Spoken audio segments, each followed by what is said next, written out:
Welcome to Kalpavriksha academy KBR school.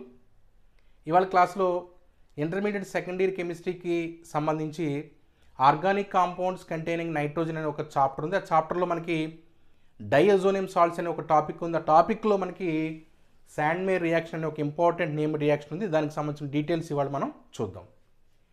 The chloride, bromide and cyanide nucleophiles can easily be introduced in the benzene ring in the presence of copper ion. అంటే benzene వలయంలోనికి chloride, bromide, cyanide ions అంటే వీటిని మనం న్యూక్లియోఫైల్స్గా మనం ఇక్కడ చెప్తాం. వీటిని మనం చాలా సులభంగా మనం ఏం చేయొచ్చు అంటే బెంజీన్ రింగ్లోనికి ప్రవేశపెట్టవచ్చు. దేని సమక్షంలో అంటే కాపర్ అయాన్ సమక్షంలో.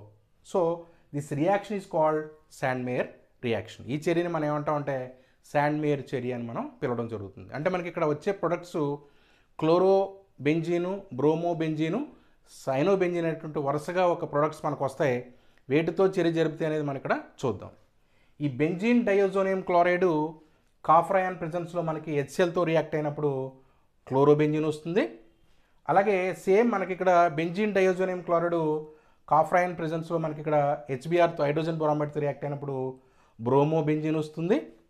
అలాగే మనకి ఈ బెంజీన్ డైఅజోనియం క్లోరైడ్ ఈ కాపర్ సైనైడ్ కాపర్ అయాన్ ప్రెజెన్స్లో మనకి ఇక్కడ పొటాషియం సైనైడ్తో కనుక రియాక్ట్ అయితే మనకు వచ్చి రియేజెంట్తో రియాక్ట్ అయితే వచ్చేది సైనో బెంజీన్ వస్తుంది అనమాట. మనకి ఇవి వరుసగా మనకి ఈ బెంజీన్ డైఅజోనియం క్లోరైడ్ నుంచి మనకి ఈ ప్రొడక్ట్స్ని మనం ఇక్కడ ఈజీగా మనం రాబట్టడం జరుగుతుంది. అయితే ఇక్కడ మనకి ఇక్కడ రెండు రియాక్షన్స్ ఉన్నాయి. ఒకటి శాండ్మేర్, రెండోది గట్టర్మన్ రియాక్షన్. అంటే గట్టర్మన్ రియాక్షన్లో కంటే కూడా మనకి ఇక్కడ ఈ ఈల్డ్ని మనం ఎక్కువ ప్రొడక్ట్ని మనం ఇక్కడ ఈ రియాక్షన్లో శాండ్మేర్ రియాక్షన్లో మనం ఇక్కడ దీన్ని పొందవచ్చు అనమాట. Thank you.